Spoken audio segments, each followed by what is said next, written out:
Je m'appelle Sabine Simbi, je suis d'origine rwandaise et je suis aussi belge. Et donc chez nous au Rwanda, en fait, on fait toujours la banane, on fait du jus de banane et du vin de banane. Chez ma grand-mère, on faisait tout le temps ça.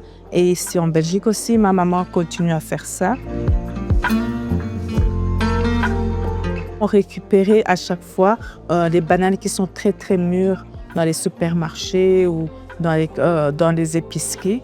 Et donc on jetait en fait le reste une fois qu'on avait fait les jus de banane et le vin de banane. C'est venu de l'histoire que chez nous, on fait les vins de banane, donc le jus de banane. Je voyais que c'est un produit qui est utilisable ici aussi. Et alors, Sabine m'a dit, mais maman, on peut faire goûter aux autres aussi parce que c'est bon, c'est agréable à la maison, on en goûte avec les amis. Un jour, je me suis dit, mais la banane, on la mange en entier, on mange tout. Pourquoi je dois jeter ça? L'objectif, en fait, c'est vraiment récupérer des bananes très très mûres qui vont être jetées pour les redonner vie. Pour les restaurants, les supermarchés, c'est très valorisant pour eux parce que c'est quelque chose qu'ils jettent, donc qui n'a plus de valeur. Et là, ils peuvent le revendre sous une autre forme et être encore réutilisé. Puis on s'est dit, tiens, pour les véganes, qu'est-ce qu'on peut faire? Alors on a passé au soya, parce qu'il y a des gens qui n'aiment pas la viande.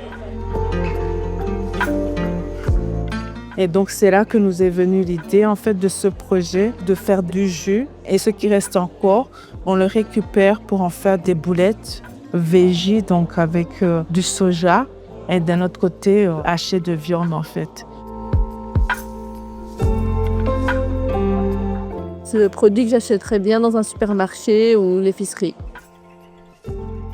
Le défi, c'est vraiment, comme c'est une recette inventée, avoir un avis du public. Donc c'est d'où l'étude de marché, d'où cette séance de dégustation pour affronter ce nouveau produit au monde extérieur. Le deuxième défi, bien sûr, ça sera de trouver des financements parce qu'un projet, donc il faut le financer, il faut trouver aussi des partenariats, donc des personnes qui sont prêtes, qui acceptent de vendre leurs produits dans le supermarché ou dans les restaurants. Ça va être aussi un très grand défi.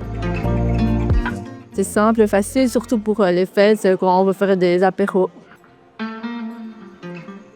Donc j'ai été formée par Refresh. On a retravaillé la recette et alors on a décidé de l'affronter au public. Ça, c'était ma première dégustation. Nous avons préparé dans la cuisine les boulettes. On les a cuits à l'avance. C'était un challenge parce que c'était un endroit très fréquenté et on a eu beaucoup de retours. On avait organisé aussi un questionnaire sur le goût, le contenu, ce que les gens pensent. Et on va récolter ça pour améliorer notre recette avant de l'affronter au public. Un bon point écologique aussi parce que toutes ces bananes qu'on jette, qui viennent de loin. Donc c'est vraiment toute la consommation d'énergie pour les amener et pour les jeter. Alors on pourrait les récupérer et les mettre dans la consommation. Je suis très contente de la dégustation. J'ai eu beaucoup de bons retours et c'est vide.